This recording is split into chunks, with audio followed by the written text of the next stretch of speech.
बीडमध्ये कराड गँगनंतर आता राजेंद्र घनवट हे मुंडेंच्या आशीर्वादानं जमिनी लाटत असल्याचा आरोप सामाजिक कार्यकर्त्या अंजली दमाने यांनी केलाय।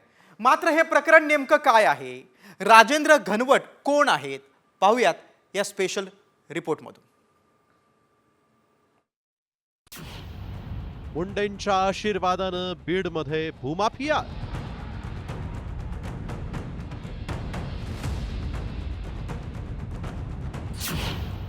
शेतकऱ्यांना छळलं, जमिनी लाटल्या।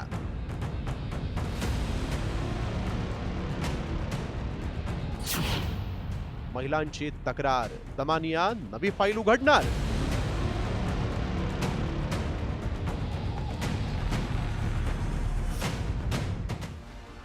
बीडमधील गुन्हेगारीचे किस्से संपता संपत नाहीये। वाल्मिक कराड नंतर आता राजेंद्र घनवटाच्या दहशत आणि छळवणुकीचा सातबाराच अंजली दमानियांनी समोर आणलाय। बीडमधील शेतकऱ्यांना धमकावून, छळ करून आणि खोटे गुन्हे दाखल करत जमिनी लाटल्याचा आरोप दमानियांनी केलाय। तर कराड नंतर घनवटही धनंजय मुंडेंचा निकटवर्ती असल्यानं दमानियांनी मुंडेंची कोंडी करणारी आणखीन एक फाईल उघडली आहे। 11 अशा शेतकऱ्यांची माझ्याकडे आता डिटेल्स आहेत। 11 ते या प्रत्येक शेतकऱ्याला छळून म्हणजे त्याच्यात एका शेतकऱ्याची 20 कोटीची जमीन होती, ती त्यांनी फक्त 8 लाखात व्यवहार केला। एकाची 1 कोटीची जमीन होती, त्याचा 4 लाखात व्यवहार केला। आणि जे त्यांच्या विरुद्ध लढले, म्हणजे इथे आता मीरा सोनावणे आहेत, या चिखले ताई आहेत, या सगळ्यांविरुद्ध त्यांनी अफाट प्रमाणावर सगळ्यांवर गुन्हे दाखल केले, त्यांचा छळ केला। दमानियांनी आरोप केलेला राज घनवट नेमका कोण आहे, पाहूयात। राजेंद्र घनवट धनंजय मुंडेंचे निकटवर्तीय। मुंडेंच्या पत्नी आणि राजेंद्र घनवट व्यंकटेश्वरा कंपनीचे संचालक। बीडमधील शेतकऱ्यांचा छळ, कमी किमतीत जमिनी लाटल्याचा आरोप। विरोधात लढणाऱ्या 9 शेतकऱ्यांवर घनवटांकडून खोटे गुन्हे। मृत व्यक्तीला जिवंत दाखवून जमिनीचे व्यवहार केल्याचा आरोप। राज घनवटच्या दहशतीचे आणि छळवणुकीचे किस्से सांगताना शेतकरी महिला दमानियांसमोरच ढसाढसा रडल्या। वर्षापासून घुंगरं बांधली, लहानपणी गावात मी ताई भीक मागितलं, खूप मी हाल काढलेली व्यक्ती आहे। आणि एवढे हाल काढून या पोपट घनवटनी, या राज घनवटनी आम्हाला बिनकामाच्या कोर्टाच्या चक्रा मारायला लावल्या। ताई नको नको झाले सगळ्यांना, आम्हाला असं वाटतं मेलेलं बरं, ती जमीन नसलेली बरी। याआधी करुणा मुंडेंनी राज घनवटनं आपल्यालाही त्रास दिल्याचा दावा केला होता। मोठे दलाल आहे, जसे की त्यांचे जीजा पुरुषोत्तम केंद्रे, राज घनवट पुण्याचा आहे, आमची पूर्ण प्रॉपर्टी त्यांनी खाल्ली आहे। वाल्मिक कराड नंतर राजेंद्र घनवटचे कारनामे समोर आल्यानं मुंडेंच्या अडचणी वाढण्याची शक्यता आहे। मात्र आतापर्यंत राजेंद्र घनवट शेतकऱ्यांचा आणि महिलांचा छळ करत असताना त्याला पोलीस पाठीशी का घालत होते? पोलिसांवर राजकीय दबाव होता का? शेतकऱ्यांवर खोटे गुन्हे दाखल करणाऱ्या पोलिसांचीही चौकशी करून या प्रकरणात दूध का दूध आणि पाणी का पाणी करण्याची गरज आहे। ब्युरो रिपोर्ट, साम टीव्ही न्यूज। शेतकऱ्यांची भूमाफियाकडून फसवणूक झाल्याचा आरोप अंजली दमाने यांनी केल्यानंतर या प्रकरणाची दखल आता महसूल मंत्री चंद्रशेखर बावनकुळे यांनी देखील घेतली। मंत्रालयात उद्या संध्याकाळी यावर बैठक आयोजित करण्यात आलेली आहे। अंजली दमानिया यांनाही बैठकीसाठी आमंत्रण देण्यात आलेले आहे। महसूल विभागातील सर्व वरिष्ठ अधिकाऱ्यांनी या बैठकीला उपस्थित राहण्याची सूचना देण्यात आली।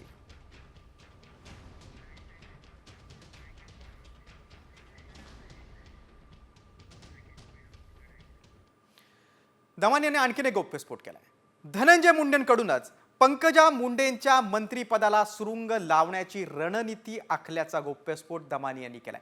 मात्र पंकजा मुंडेंबाबत कोणते पुरावे मुंडे दमानियांकडे घेऊन गेले होते आणि धनंजय मुंडेंनी बहीण पंकजा मुंडेंची कशी कोंडी केली होती, पाहूयात या स्पेशल रिपोर्टमधून।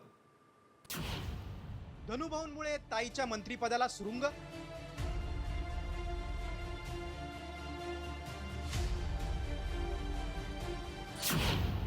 पंकजांविरोधात धनुभाऊंकडे पुरावे,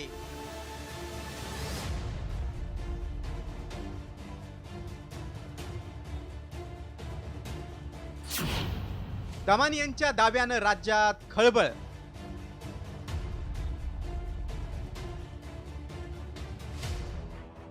बीडच्या राजकारणात पंकजा आणि धनंजय मुंडे हे बंधू भगिनी 12 वर्षानंतर पुन्हा एकत्र आले. मात्र धनंजय मुंडेंच्या निकटवर्तीयांचा घोटाळा काढताना अंजली दमानी यांनी आणखीन एक गौप्यस्फोट केलाय. पंकजा मुंडेंच्या मंत्रिपदाला सुरुंग लावण्यासाठी धनंजय मुंडे, राजेंद्र घनवट आणि तेजस ठक्कर घोटाळ्याची फाईल घेऊन आपल्याकडे आल्याचा दावा अंजली दमानी यांनी केलाय. माझ्या घरी 4 ते 5 वर्षापूर्वी धनंजय मुंडे स्वतः एक तेजस ठक्कर नावाच्या व्यक्तीबरोबर आले होते. ते अख्खा फाईलचा ठोकळा घेऊन आले होते. पंकजा मुंडे विरोधातल्या त्या फाईल्स होत्या आणि त्या फाईलची माहिती माझ्याकडे आधी ज्यांचा फोन आला ते तेजस ठक्कर होते आणि एक राजेंद्र घनवट नावाचे एक व्यक्ती होते. आता हे सगळं तेव्हा ते माझ्याकडे फाईल घेऊन आले. मी त्यांना व्यवस्थितपणे समजवलं की मी अशी कोणाची दिलेल्या फाईलवर कधीही काम करत नाही आणि म्हणून मी पंकजा मुंडेंचा कुठलाही विषय तेव्हा लावून धरला नाही. 2014 मध्ये राज्यात महायुतीचं सरकार असताना पंकजा मुंडेंकडे ग्रामविकास, जलसंधारण, महिला व बालकल्याण मंत्रिपद देण्यात आलं. मात्र अवघ्या वर्षभरातच पंकजा मुंडेंवर घोटाळ्यांच्या आरोपांचं सत्र सुरू झालं. पंकजा मुंडेंवर कोणत्या घोटाळ्यांचे आरोप झाले पाहूया. जून 2015 पंकजा मुंडेंवर चिक्की खरेदीत गैरव्यवहाराचा आरोप झाला. 2016 टेकोम रेशन योजनेत 7,200 कोटींच्या घोटाळ्याचा आरोप झाला. 2024 पंकजा मुंडेंशी संबंधित वैद्यनाथ साखर कारखान्यात आर्थिक गैरव्यवहाराचा आरोप झाला. 2013 मध्ये धनंजय मुंडेंनी गोपीनाथ मुंडेंवर आरोप करत भाजप सोडली. त्यानंतर धनंजय मुंडे विरोधी पक्षनेते होते. त्यावेळी मुंडेंनी पंकजा मुंडेंवर चिक्की घोटाळ्याचे आरोप केले होते. सन्माननीय काँग्रेसचे प्रवक्ते ज्यांनी हे प्रकरण बाहेर काढलं, सचिन सावंत सर, सभापती महोदय, घेणं ना देणं कुठेतरी नात्याचा कसा का होईना सहानुभूतीचा परिणाम घ्यायचा म्हणून माझा नावाचा या ठिकाणी की हे मी केलं. पण आता केलं तर केलंच. चिक्की घोटाळ्याच्या चौकशीनंतर पंकजा मुंडेंना क्लीन चिट मिळाली खरी, पण त्यानंतर झालेल्या घोटाळ्यांमागे आणि पंकजा मुंडेंचं जलसंधारणचं मंत्रिपद जाण्यामागे धनंजय मुंडे होते का याची चर्चा दमानी यांच्या आरोपांनी पुन्हा सुरू झाली. ब्युरो रिपोर्ट, साम टीव्ही न्यूज. आता वळूया आपण धस यांनी केलेल्या गंभीर आरोपांकडे. भाजपचे आमदार सुरेश धस यांनी कृषी विभागातील लिंकिंग प्रकाराबाबत खळबळजनक आरोप केलेत. राज्यात 30 अधिकारी आहेत, त्यांच्या 43 कंपन्या आहेत, असा गंभीर आरोप धस यांनी केलाय. त्यांच्या नातेवाईकांच्या नावानं कंपन्या तयार केल्या, त्या कंपन्यांनी निर्माण केलेला माल लिंकिंग करून शेतकऱ्यांच्या माथी बियाणं मारल्याचा आरोप सुरेश धस यांनी केलेला आहे. तत्कालीन कृषी मंत्र्यांच्या काळात कृषी खात्यात मोठा घोटाळा झालाय. कृषी विभागात आका किरण जाधव आहे असं देखील धस यांनी म्हटलंय. त्याच्या काळात हजारो परवाने दिले गेलेत असा आरोप धस यांनी केलाय. उत्कृष्ट दर्जाची खते, बियाणे, औषधे आणि कीटकनाशके पुरवठा कंपन्या व कृषी विभागातील अधिकारी शेतकऱ्यांच्या माथी मारत आहेत. शेतकऱ्यांना मुख्य खते युरिया, DAP इत्यादी सोबत लिंकिंग मध्ये निकृष्ट दर्जाची खते घेण्यास भाग पाडत आहेत. त्यांनी त्याच्या कृषी आयुक्तालयाच्या कालावधीमध्ये 3,500 कंपन्यांना परवाना दिलेला आहे. किरण जाधव हा कृषी आयुक्तालयातील आका आहे. सुरेश धस यांनी नेमके काय आरोप केलेत आपण पाहूयात ग्राफिकच्या माध्यमातून. शेतकऱ्यांना लिंकिंगमध्ये निकृष्ट खतं घेण्यास भाग पाडलं जातं. खते, बियाणे कंपन्यांमध्ये या अधिकाऱ्यांचे लागेबंदे आहेत. कृषी विभागाच्या अधिकाऱ्यांनी खत बियाणे कंपन्या सुरू केल्यात. किरण जाधव हा खत परवाना देणारा अधिकारी आहे. किरण जाधवच्या कार्यकाळात 3,500 कंपन्यांना परवानगी देण्यात आली. 43 पैकी 13 कंपन्या किरण जाधव यांच्या नातेवाईकांच्या आहेत. उमेश पाटील या अधिकाऱ्याच्या पत्नी आणि मुलाच्या नावावर देखील कंपनी. 30 अधिकाऱ्यांच्या 43 कंपन्यात कृषी मंत्री कोणी असले तरी देखील हेच लोक कायम असतात.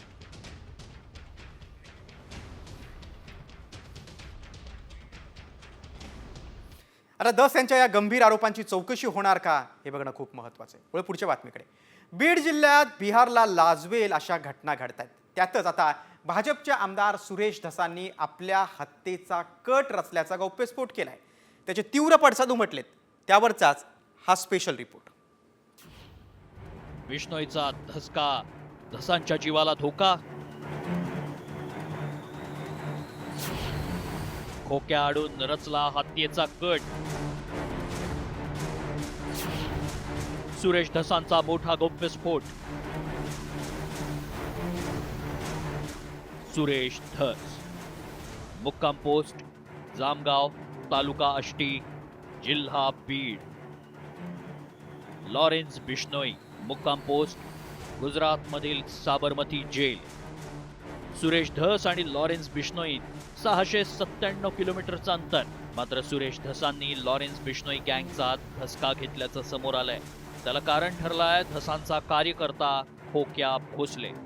खोक्या भोसलेनं हरिण मारलं आणि त्याचं मटण सुरेश धसांनी खाल्ल्याचा आरोप करण्यात आलाय. त्यामुळेच बिश्नोई समाजात आपल्याला विलन ठरवून आपल्या हत्येचा कट रचल्याचा गंभीर आरोप सुरेश धसांनी केलाय.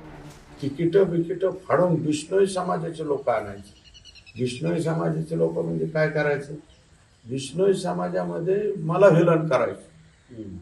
म्हणजे त्या लॉरेन्स बिश्नोईनी माझा खून केला पाहिजे. इथपर्यंत खालच्या दर्जावर तुम्ही जरी जात असता तुमच्या बरोबर दोस्ती काय कामाची. लोकप्रतिनिधींच्याच हत्येचा कट रचला जात असेल तर त्याची उच्चस्तरीय चौकशी करण्याची मागणी काँग्रेसनं केली आहे. तर अंजली दमानी यांनी धसांना हिंदी चित्रपट कमी पाहण्याचा सल्ला दिला आहे. गुंडगिरी करणारीच माणसं आता सत्तेमध्ये सहभागी झाली आहे. हा अत्यंत गंभीर आरोप आहे. याची उच्चस्तरीय चौकशी केली पाहिजे आणि त्यातलं तथ्य हे शोधलं पाहिजे.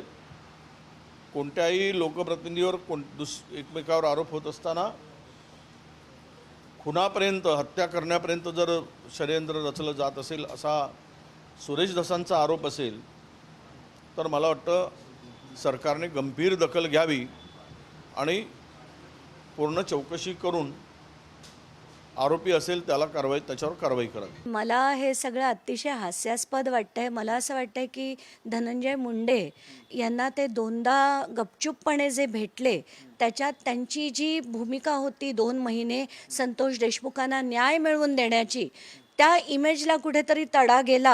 आणि त्यानंतर मग हे सतीश भोसले प्रकरण सगळं जे बाहेर निघालं, कसा तो त्यांचा कार्यकर्ता असून पैसे उडवायचा, लोकांची सहानुभूती मिळवण्यासाठी हा केलेला एक वायफळ प्रयत्न आहे असं मला वाटतं. कारण याच्यात कुठेही तथ्य नाही. मला वाटतं ते आता हिंदी सिरियल थोडे जास्त बघायला लागले. संतोष देशमुख हत्या प्रकरणात वाल्मिक कराड आणि धनंजय मुंडे यांच्या विरोधात सुरेश धसांनी मोर्चा उघडला होता. त्यात अखेर धनंजय मुंडेंना मंत्रिपदाचा राजीनामा द्यावा लागला. या राजीनाम्यानंतर खोक्या भोसलेचे कारनामे समोर आले. यात खोक्या भोसलेनं हरिण आणि काळवेटांची शिकार केल्याचा आरोप करण्यात आला होता. तोच धागा पकडून बिश्नोई गँगनं माझ्या हत्येचा कट रचल्याचा आरोप करत धसांनी परळीकडे बोट दाखवलंय. मात्र बिश्नोई गँगची या प्रकरणात एंट्री का झाली पाहूयात. खोक्या भोसलेनं हरणांची शिकार केल्याचा आरोप. हरिण आणि काळवेट बिश्नोई समाजासाठी पूजनीय. खोक्या भोसलेकडून धसांनी हरणाचं मांस खाल्ल्याचा आरोप. हरणाचं मांस खाल्ल्याच्या आरोपांमुळे बिश्नोई समाजाच्या भावना दुखावल्या.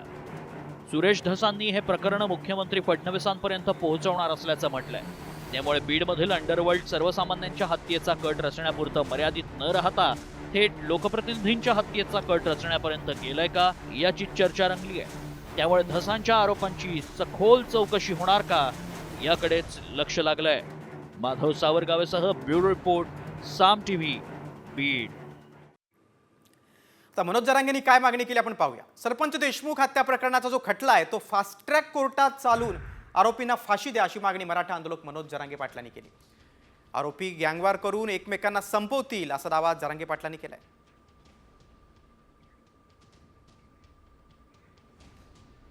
जेल प्रशासनाचं वेगळंच म्हणणं आहे, माहिती बाहेर वेगळीच आहे.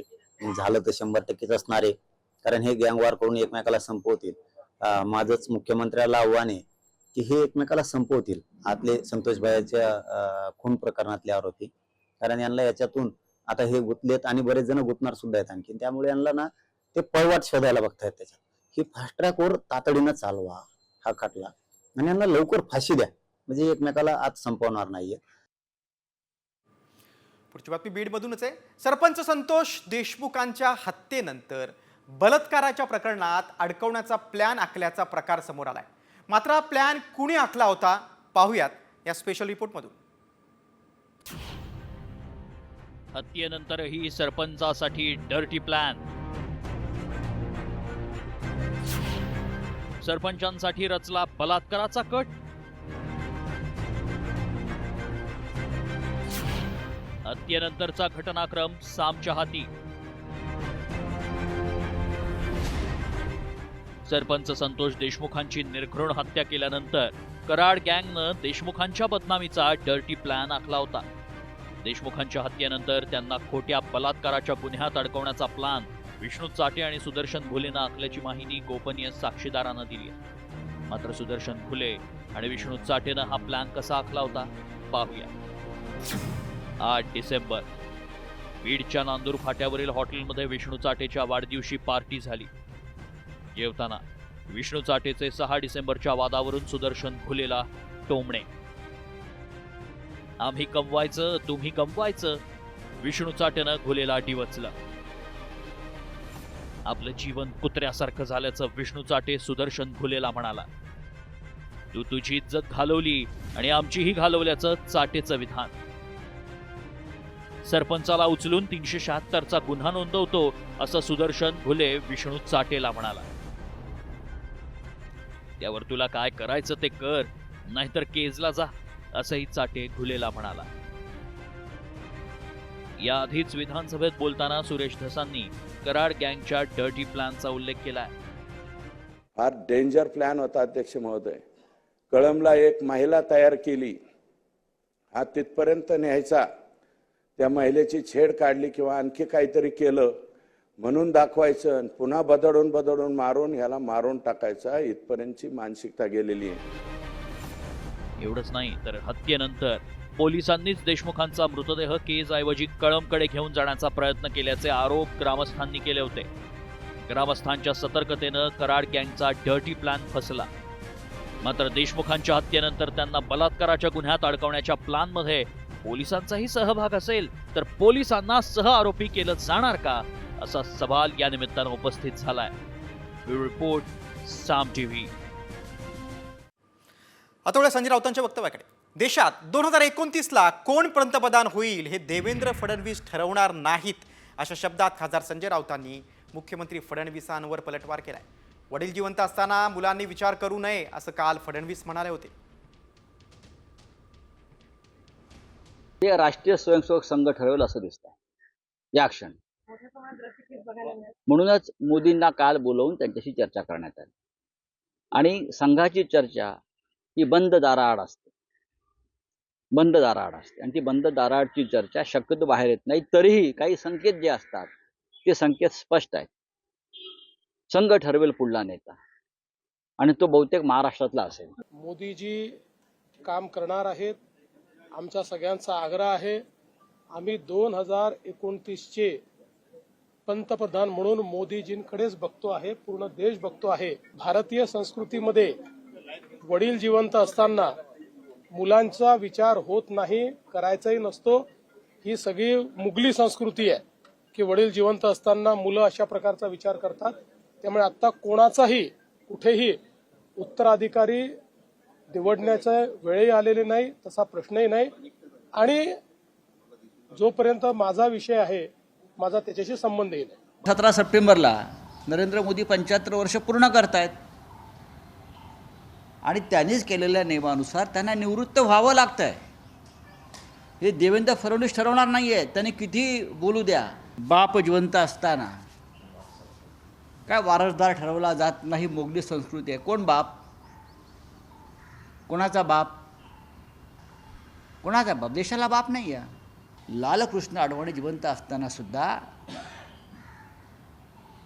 शहाजहानप्रमाणे त्यांना कोंडून ठेवलं, बेदखल केलं आणि मोदी पंतप्रधान झालेच ना. आता पुढच्या बातमीकडे. कुणाल कामराच्या शो मधील प्रेक्षकांची देखील आता चौकशी होणार आहे. खार पोलीस प्रेक्षकांचे जबाब नोंदवणार आहेत.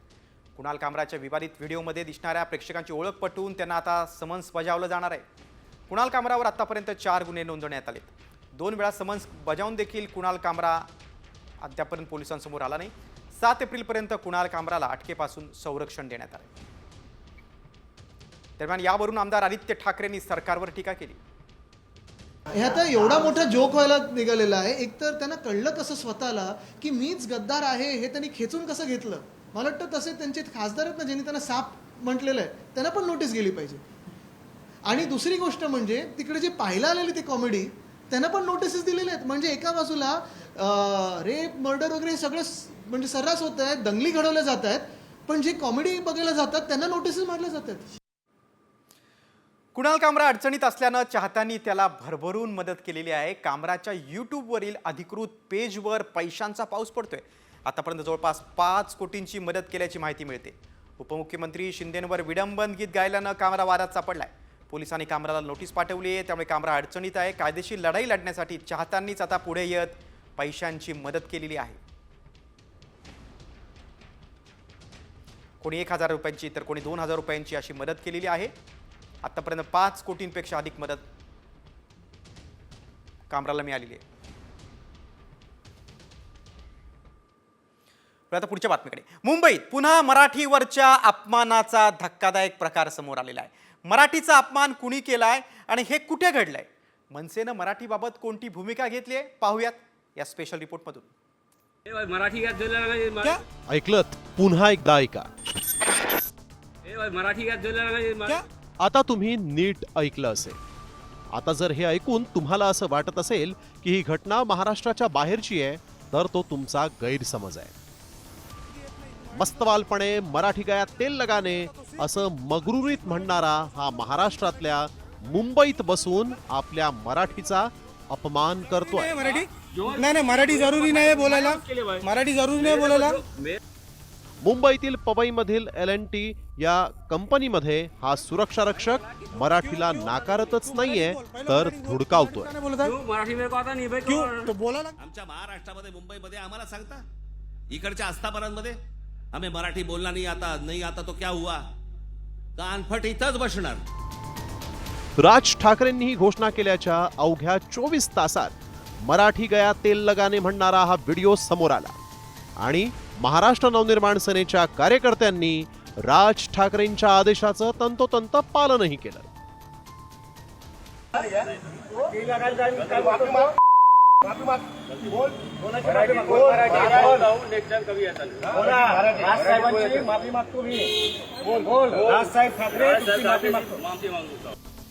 दुसरीकडे मनसेनं मराठीसाठी पुन्हा आक्रमक होत बँकांमधील व्यवहार मराठीत होतो का हे पाहण्यासाठी ठाण्यातील अनेक बँकांमध्ये धडक दिली. यावेळेस बँकांचं कामकाज आणि कर्मचारी मराठीच असावेत असं निवेदन मनसेच्या वतीनं देण्यात आलं. गुढीपाडवा मेळाव्यामध्ये राज ठाकरेंनी आगामी महापालिका निवडणुकांच्या पार्श्वभूमीवर पुन्हा एकदा मराठीचा राग आळवलाय. असं असलं तरी परप्रांतीयांच्या मुजुरीमुळे मराठीला महाराष्ट्रातच न्याय मागण्याची वेळ आली आहे. अभिजात भाषेचा दर्जा मिळूनही आपुल्याच घरात हाल सोसते मराठी, असंच सध्याचं चित्र उभ्या महाराष्ट्रात आहे. ब्युरो रिपोर्ट, साम टीव्ही मराठी. आता पुढची बातमी संसदेतून. वक्फ विधेयक उद्या संसदेत मांडलं जाणार आहे. संसदीय कार्यमंत्री किरेन रिजिजू यांनी ही माहिती दिलेली आहे. वक्फ बिलबाबत संसदेत सविस्तर चर्चा होईल असं देखील रिजिजू यांनी स्पष्ट केलेलं आहे. वक्फ सुधारणा विधेयक आहे, उद्या संसदेत मांडलं जाणार आहे. आता यामध्ये विरोधकांची काय भूमिका असणार आहे ते देखील बघणं खूप महत्त्वाचं आहे.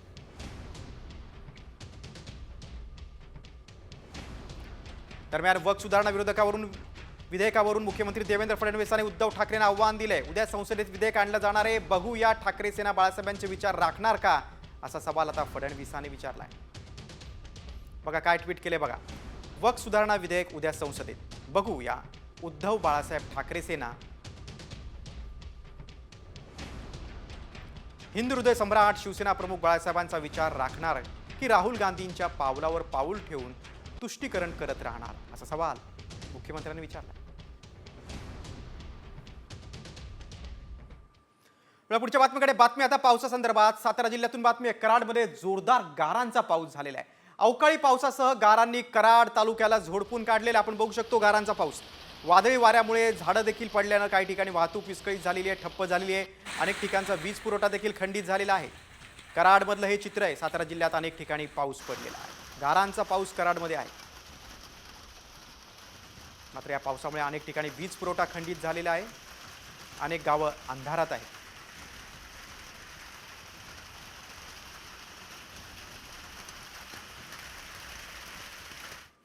पुढची बातमी आता कोरटकरबाबत. शिवरायांबाबत आक्षेपार्ह वक्तव्य करणाऱ्या प्रशांत कोरटकरचा जामीन अर्ज कोल्हापूर जिल्हा सत्र न्यायालयानं फेटाळून लावलेला आहे. त्यामुळे प्रशांत कोरटकरचा मुक्काम न्यायालयीन कोठडीतच असणार आहे. कोरटकरला 14 दिवसांची न्यायालयीन कोठडी सुनावण्यात आली आहे. त्यानं जामिनासाठी अर्ज केला होता. दरम्यान छत्रपती शिवाजी महाराजांवर बोलणारा बाहेर आला तर समाजात वेगळा संदेश जाईल असा युक्तिवाद सरकारी वकिलांनी कोर्टात केला. तर प्रशांत कोरटकर हा शिवभक्त आहे. त्यानं फोन जमा केला आहे, त्यामुळे त्याला जामीन द्यावा असा युक्तिवाद कोरटकरचे वकील सौरभ घाग यांनी कोर्टात केला. प्रशांत कोरटकरचा जामीन अर्ज कोल्हापूरच्या न्यायालयाने फेटाळलेला आहे आणि फेटाळताना आम्ही जे काही कारणं दिली होते ते ग्राह्य धरले न्यायालयाने, त्याबद्दल मी न्यायालयाचे आभार मानतो. आम्ही हे मांडण्याचा सातत्याने प्रयत्न केला की प्रशांत कोरटकर हा खोटारडा माणूस आहे, विश्वासपात्र नाही, कायदा न जुमानणारा असा हा माणूस आहे आणि त्याला जामीन दिल्यास त्याच्या ओळख्यांचा वापर करून, राजकीय संबंधांचा वापर करून तो केसला वेगळं वळण देऊ शकतो. अनेक पुरावे बदलले जाऊ शकतात. कोर्टात काय युक्तिवाद झाला आपण पाहूया. बघा, सरकारी वकील सूर्यकांत पवार यांनी प्रश्न केला की महाराजांचे बायोलॉजिकल फादर कोण असा प्रश्न आरोपी विचारतो. ही बाब खूप गंभीर आहे. अशा वक्तव्यामुळे समाज स्वास्थ्य बिघडू शकतं असा युक्तिवाद सरकारी वकिलांनी केला. आरोपीला जामिनावर सोडलं तर पळून जाण्याची देखील शक्यता आहे. महाराजांवर बोलणारा बाहेर आला तर समाजात वेगळा संदेश जाईल असं देखील सरकारी वकील बोलले. तर कोरटकरचे वकील सौरभ घाग यांनी युक्तिवाद केला की आरोपी शिवभक्त आहे. रायगडवर जाऊन शिवाजी महाराजांना अभिवादन केल्याची पोस्ट आहे. फोन जमा केला आहे, त्यामुळे कोरटकरला जामीन द्यावा. मीडिया ट्रायलमुळे कोरटकरचा मानसिक छळ सुरू आहे असा युक्तिवाद घाग यांनी केला. या प्रकरणाचा संपूर्ण तपास अद्याप संपलेला नाही. तक्रारदाराचे वकील असीम सरोदेंनी युक्तिवाद केला. कोरटकरला मदत केलेल्यांची समोरासमोर बसून चौकशी करा अशी देखील मागणी केली. शिवाजी महाराज, संभाजी महाराजांची हेतुपूर्वक बदनामी केली असं देखील सरोदे म्हणाले.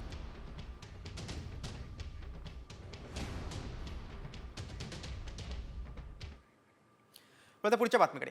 ग्रामविकास मंत्री जयकुमार गोरेंच्या मुलानं जीवघेणी स्टंटबाजी केल्याचा एक व्हिडिओ समोर आलेला आहे. आदित्य राज यानं सातारा कोल्हापूर रोडवर जीवघेणे स्टंट केलेत, त्याचा व्हिडिओ समोर आलेला आहे. स्वतःसोबत इतर लोकांच्या जीवाला धोका निर्माण केल्याचा आरोप होतोय. या प्रकरणी आता काय कारवाई होणार हे बघणं देखील महत्त्वाचं. काही दिवसांपूर्वी महिलेच्या आरोपांमुळे जयकुमार गोरे अडचणीत आले होते. आता मुलाच्या स्टंटबाजीमुळे मंत्री गोरे अडचणीत आलेत.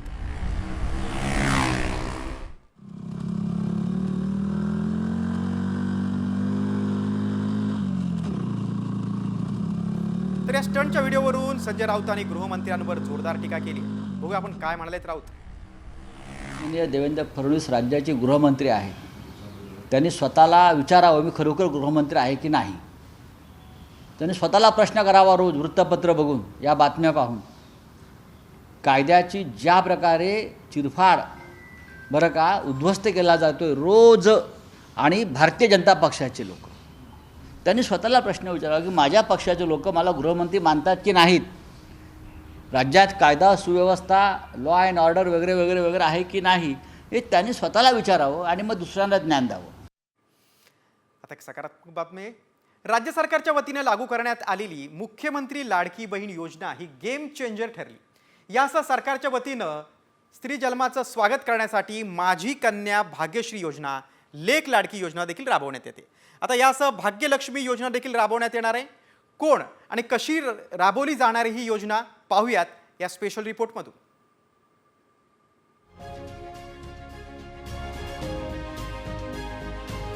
राज्य सरकारच्या वतीनं लागू करण्यात आलेली मुख्यमंत्री लाडकी बहीण योजना प्रचंड कौतुकाची ठरली. महायुतीचं सरकार स्थापन होण्यास ही योजना गेम चेंजर ठरली. दरम्यान सरकारच्या वतीनं स्त्री जन्माचं स्वागत करण्यासाठी माझी कन्या भाग्यश्री योजना राबवण्यात येते.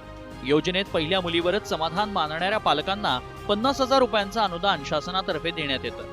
तर लेक लाडकी योजनाही सुरू करण्यात आली. त्यात मुलीच्या वयाच्या 18व्या वर्षापर्यंत 75,000 रुपयांचं मदत शासनातर्फे दिली जाते. मात्र आता भाग्यलक्ष्मी योजनाही आणण्यात येते. ही योजना नेमकी काय पाहूया. मुलींच्या जन्मास प्रोत्साहन देऊन शिक्षणासाठी आर्थिक मदत करणं. राज्यातील शासकीय रुग्णालयात जन्माला आलेल्या मुलींनाच याचा लाभ मिळेल. मुलींच्या नावे 10,000 रुपयांचं फिक्स डिपॉझिट आईच्या नावे ठेवलं जाईल.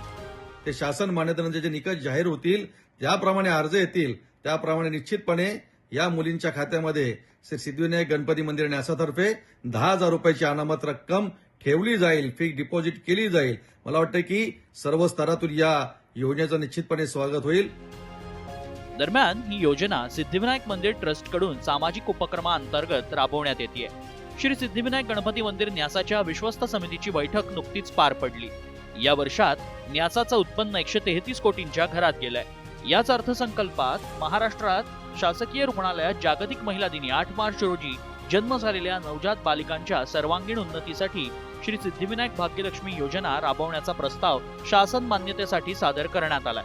श्री सिद्धिविनायक भाग्यलक्ष्मी योजना ही राज्यातील मुलींसाठी एक आशादायी पाऊल ठरणार एवढं नक्की. ब्युरो रिपोर्ट, साम टीव्ही. आता मुंबईकरांसाठी महत्त्वाची बातमी. मुंबईकरांच्या खिशावर आता कचऱ्याचा भार येणार आहे, कारण मुंबई घनकचरा व्यवस्थापनासाठी आता महापालिकेला पैसे द्यावे लागणार आहेत.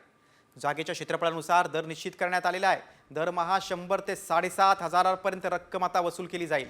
आतापर्यंत महापालिका, सोसायट्या, चाळी, बहुमजली इमारती, हॉटेलकडून कचरा घेऊन त्याची विल्हेवाट ही विनाशुल्क लावत होती. खाण्यापिण्यापासून कचऱ्यापर्यंत टॅक्स भरावा लागणार आहे आता. बघा, दरम्यान कोणाला किती आता कचरा कर भरावा लागणार आहे आपण ते पाहूया. बघा, 530 चौरस फुटाचं घरांना 100 रुपये कचरा कर असणार आहे. 530 ते 3220 चौरस फुट घरांसाठी 100 रुपये. व्यावसायिक कार्यालय असेल तर 750 रुपये द्यावे लागतील. समारंभ कार्यालय असेल तर 5,000 रुपये द्यावे लागतील. हॉटेल आणि रेस्टॉरंट असेल तर 7,500 रुपये द्यावे लागणार आहेत.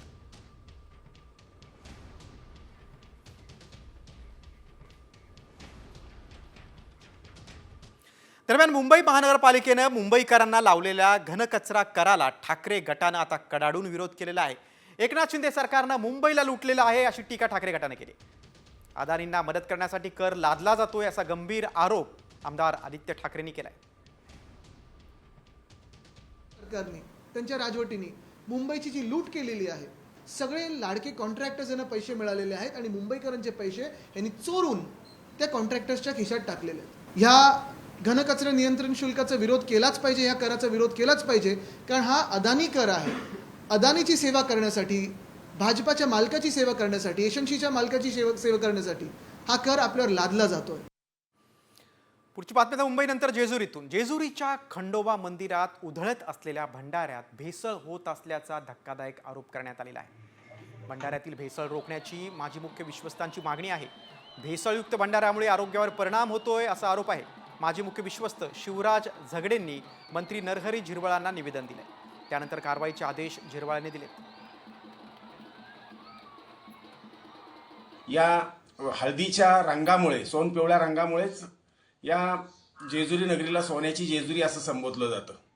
परंतु गेल्या काही वर्षापासून या हळदीला म्हणजेच भंडाऱ्याला भेसळीचं ग्रहण लागल्याचं दिसून येतं.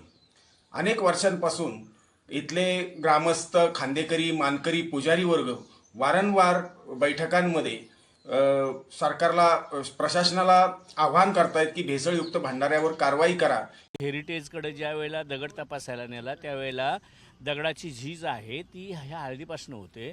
म्हणून मग आपण जर दगडावर हळदीचा असर होतो तर माणसांवर होत असेल, तिथले भिक्षुक असतील, तिथले वाजंत्री संबळावाले असतील, तिथं असणारा मार्केटमधला माणूस असेल, येणारे जाणारे असतील, किंवा त्या हवेत जाऊन समोरची गावं असतील, यांच्यावरही काही परिणाम होतो का? किंवा आपण त्याला फूड म्हणूनही गणलं जातं का? आपण प्रत्येक डाळीत म्हणा, भाजीत म्हणा हळद टाकतो, तर नेमकं काय आहे ते बघू आपण.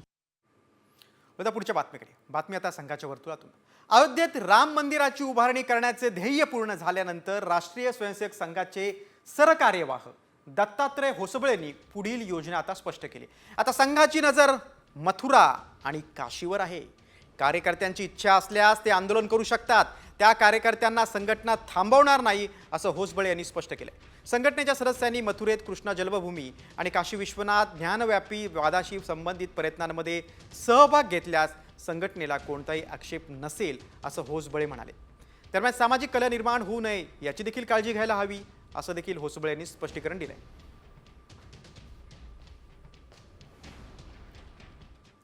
आता बातमी आहे तुमच्या कामाची. भविष्य निर्वाह निधी अर्थात PF संदर्भातील ही बातमी आहे. आता घर, लग्न, शिक्षण, आरोग्यावरील खर्चासाठी PF मधून 5 लाख रुपये तुम्हाला काढता येणार आहेत. यापूर्वी ही मर्यादा 1 लाख रुपयापर्यंतची होती. या निर्णयाचा 7.5 कोटी कर्मचाऱ्यांना फायदा होणार. याशिवाय मे किंवा जूनपर्यंत PF, UPI आणि ATM द्वारे देखील तुम्हाला ते PFचे पैसे काढता येणार आहेत.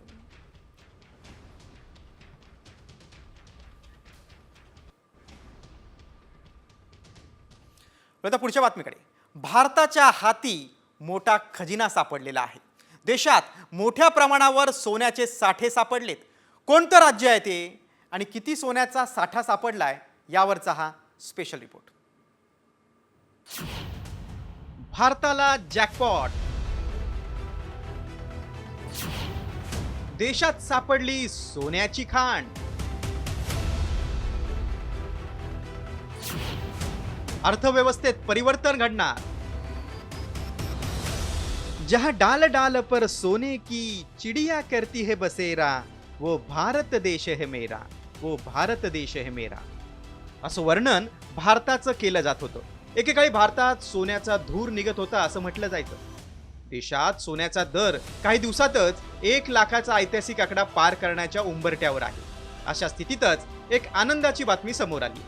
भारतात सोन्याची खाण सापडली. तांब्याचा शोध घेता घेता देशातील शास्त्रज्ञांनी सोन्याची खाण शोधून काढली. पाहूया कुठे सापडली ही सोन्याची खाण. नैसर्गिक साधन संपत्ती आणि खनिजांचं केंद्र मानलं जाणारं ओडिशा राज्य हे सोन्याच्या खजिन्यासाठी पुन्हा चर्चेत आले. शास्त्रज्ञांनी राज्यात सोन्याचा मोठा साठा शोधून काढलाय. नजीकच्या भविष्यात या सोन्याच्या खाणींचा लिलाव केला जाणार आहे. खडकांचा आणि खनिजांचा अभ्यास करणाऱ्या संशोधकांना ओडिशातील सुंदरगड, नबरंगपूर, केओंझार आणि देवगड या जिल्ह्यांमध्ये सोन्याचा मोठा साठा सापडलाय. जिओलॉजिकल सर्व्हे ऑफ इंडिया ही संस्था सोन्याचा शोध प्रक्रियेवर बारकाईने लक्ष ठेवणार आहे. असंही भारतीयांचं सोनप्रेम काही कमी नाही. वर्ल्ड गोल्ड काउन्सिलच्या अहवालानुसार भारतीय महिलांकडे अंदाजे तब्बल 24,000 टन सोनं आहे, जे जगातील एकूण सोन्याच्या साठ्यापैकी 11% आहे. एकीकडे सोन्याच्या किमती सर्वसामान्यांच्या आवाक्याबाहेर जात असताना ओडिशातील सोन्याचा साठा दिलासादायक आहे.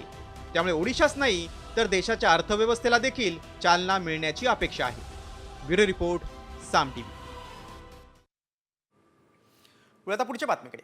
कुंभमेळ्यात माळ विकणाऱ्या सुंदर डोळ्यांच्या मोनालिसाचं अभिनेत्री बनण्याचं स्वप्न अपूर्ण राहण्याची शक्यता आहे. कारण मोनालिसाला सिनेमाची ऑफर देणारा दिग्दर्शक सनोज मिश्राला बलात्काराच्या आरोपाखाली अटक करण्यात आलेली आहे. लग्नाचं वचन देऊन वारंवार अत्याचार केल्याचा आरोप एका तरुणीने केलाय. या अटकेमुळे मोनालिसाच्या चित्रपटावर प्रश्नचिन्ह निर्माण झालंय. द डायरी ऑफ मणिपूर या चित्रपटातून मोनालिसा बॉलिवूडमध्ये पदार्पण करणार होती.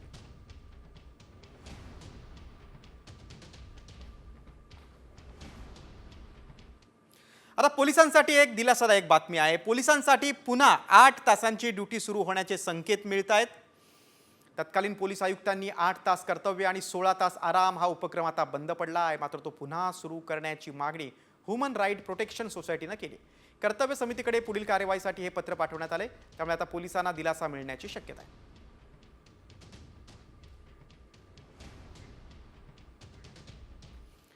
देशभरातील बँकिंग नियमांमध्ये आजपासून आता मोठे बदल करण्यात आले, ज्याचा थेट परिणाम सामान्यांच्या खिशावर होणार आहे. RBIनं जारी केलेल्या नवीन नियमानुसार आता ATM मधून पैसे काढणं महाग होणार आहे. बचत खात्यात किमान शिल्लक ठेवणं बंधनकारक असेल तर मोठ्या चेकसाठी विशेष नियम लागू होणार आहेत. बघा काय बदल होणार आपण पाहूयात. ATM मधून पैसे काढणं महागलंय.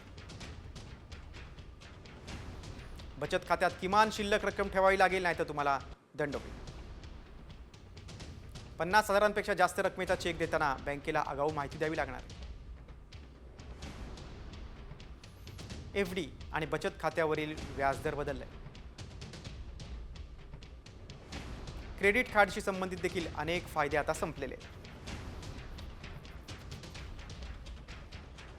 SBI simply click card, Swiggy rewards आता 5,000पर्यंत मर्यादित. एअर इंडिया सिग्नेचर कार्ड गुण 30 वरून आता 10 पर्यंत कमी केले. IDFC फर्स्टचा क्लब विस्तारा माइलस्टोन बेनिफिट देखील बंद केला जाईल. निष्क्रिय UPI खाती आता डिॲक्टिव्ह होणार आहेत.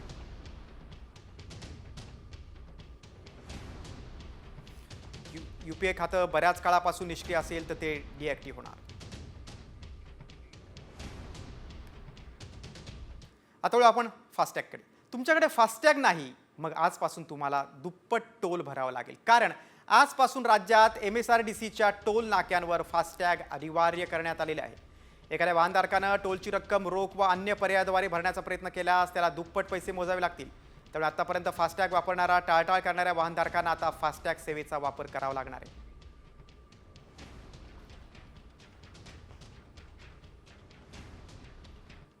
आता शिक्षकांसंदर्भात एक महत्त्वाची बातमी आहे. गेल्या 15 वर्षात राज्यातील झेडपीसह अनुदानित शाळांमधील 70,000 शिक्षकांची पदं घटलेली आहेत. घटलेली पटसंख्या हे त्याचं एक मूळ कारण आहे. सध्या पवित्र पोर्टलवरून 11,000 पदांसाठी जाहिरात काढण्यात आली आहे. त्यात 4,000 शिक्षक जिल्हा परिषदेच्या शाळांमधील आहेत, तर सुमारे 6,500 पदं ही खासगी अनुदानित शाळांमधील शिक्षकांची आहेत.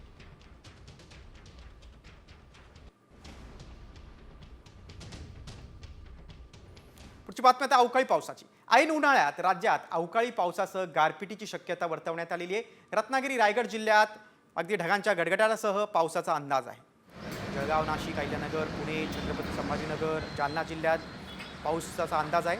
तर उद्या पुणे, सातारा, संभाजीनगर, जालन्यात गारपिटीची शक्यता आहे. पुढचे 5 दिवस ढगाळ वातावरण राहण्याचा अंदाज वेधशाळेने वर्तवलेला आहे.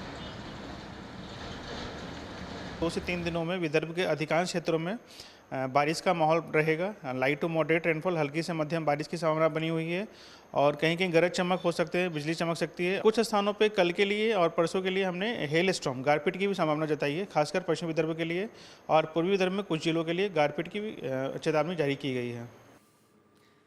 अवकाळी पावसानंतर आता चिंता वाढवणारी बातमी आहे. यंदाचा उन्हाळा हा नेहमीपेक्षा तापदायक ठरणार आहे. कारण एप्रिल, मे आणि जून महिन्यात तापमान सरासरीपेक्षा जास्त राहण्याचा अंदाज आहे. राज्यात एप्रिल महिन्यात कोकण आणि दक्षिण मध्य महाराष्ट्रात पावसाची शक्यता वर्तवण्यात आली. मार्च महिना हा सरासरीपेक्षा उष्ण ठरलाय. मार्चमध्ये तापमान हे 32.65°C पर्यंत होतं. उष्णतेच्या झळांची तीव्रता वाढणार असा अंदाज आहे. त्यामुळे उन्हाळा तापदायक ठरणार आहे.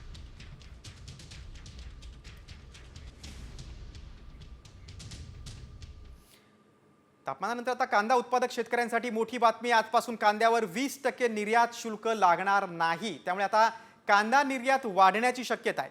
निर्यात वाढल्यामुळे कांद्याला चांगला भाव मिळण्याची शेतकऱ्यांना आशा आहे. गेल्या काही दिवसांपासून आवक वाढल्यानं कांद्याच्या दरात मोठी घसरण होती. त्यानंतर सरकारनं 20% निर्यात शुल्क हटवण्याचा निर्णय घेतला. आता कांद्यावर कुठलंही निर्यात शुल्क नसणार आहे.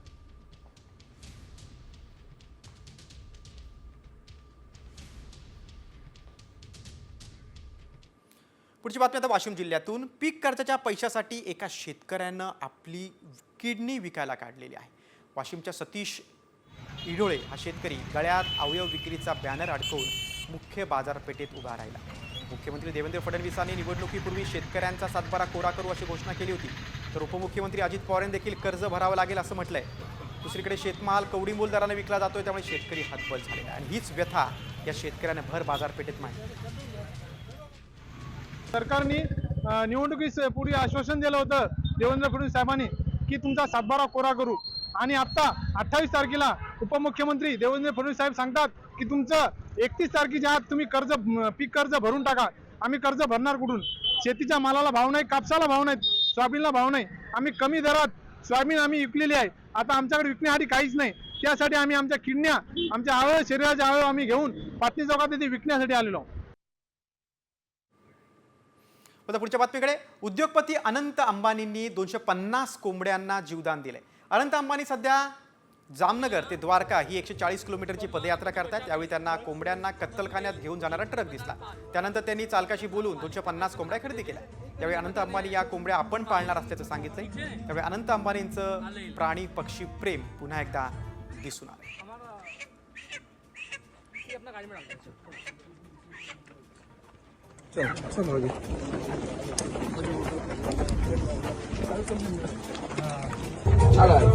બધું બચાવી લે. હા બધું બચાવી લે. બધું લઈ લે અને બધાને પાલ. आता वेळ आपण व्हायरल सत्य रिपोर्टकडे. रामायणातील जटायू तुम्हाला माहिती असेलच. मात्र आता या जटायूचे अवशेष सापडलेत असा दावा करण्यात आलाय. जटायूचे अवशेष असल्याचा व्हिडिओ देखील व्हायरल करण्यात आलाय. पण खरंच जटायूचे अवशेष अजून आहेत का? याची आम्ही पडताळणी केली. त्यावेळी काय सत्य समोर आलंय चला पाहूयात साम टीव्हीचा हा स्पेशल रिपोर्ट. रामायणातील जटायूचे सापडले अवशेष.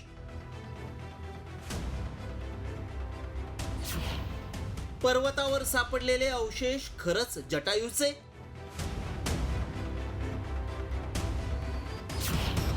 व्हायरल व्हिडिओ मागचं सत्य काय? हा व्हिडिओ आता प्रचंड व्हायरल होतोय. यामध्ये दावा करण्यात आलाय की हे अवशेष जटायूचे आहेत. 3000 वर्षांपूर्वीच्या रामायणात उल्लेख असलेल्या या जटायूचे अवशेष आता सापडल्याचा दावा करणारा व्हिडिओ आणि मेसेज व्हायरल होत आहेत. या मेसेजमध्ये काय दावा करण्यात आलाय पाहूयात. रामायण काळातील जटायूचे अवशेष सापडलेत. मेरठ जवळील जटायू पर्वतात खोदकाम करताना हे अवशेष आढळले. अवशेष पुरातत्व विभागानं ताब्यात घेतले असून तपास सुरू आहे. सीतेच्या रक्षणासाठी जटायूनं रावणाशी युद्ध केलं होतं. त्यावेळी जटायू पक्षी मारला गेला अशी आख्यायिका आहे. मात्र आता हा व्हिडिओ व्हायरल केल्यानं खरंच हे जटायूचे अवशेष आहेत का? अजून हे अवशेष असू शकतात का? असे अनेक प्रश्न उपस्थित होत आहेत. त्यामुळे आमच्या टीमनं याबाबत अधिक माहिती जाणून घेण्याचा प्रयत्न केला. हा व्हिडिओ मेरठमधील असल्याचा दावा करण्यात आलाय. मात्र याची माहिती मिळवण्यासाठी आम्ही पडताळणी सुरू केली. त्यावेळी काय सत्य समोर आलं पहा. व्हायरल व्हिडिओतील अवशेष जटायूचे नाहीत. पर्वताचं खोदकाम करताना काही अवशेष आढळले. आढळलेले अवशेष हे जटायूचे नाहीत. अवशेष पुरातत्व विभागानं ताब्यात घेतलेत. पुरातत्व विभागाकडून या अवशेषांची तपासणी केली जातीये. त्यामुळे आमच्या पडताळणीत सापडलेले अवशेष हे जटायूचे असल्याचा दावा असत्य ठरलाय. रामायणातच या जटायूचा उल्लेख आढळलाय. त्याचे अवशेष कुठेही सापडलेले नाहीत. सध्या काही ना काही व्हिडिओ व्हायरल करून दिशाभूल केली जातीये. त्यामुळे यावर विश्वास ठेवू नका. ब्युरो रिपोर्ट, साम टीव्ही न्यूज.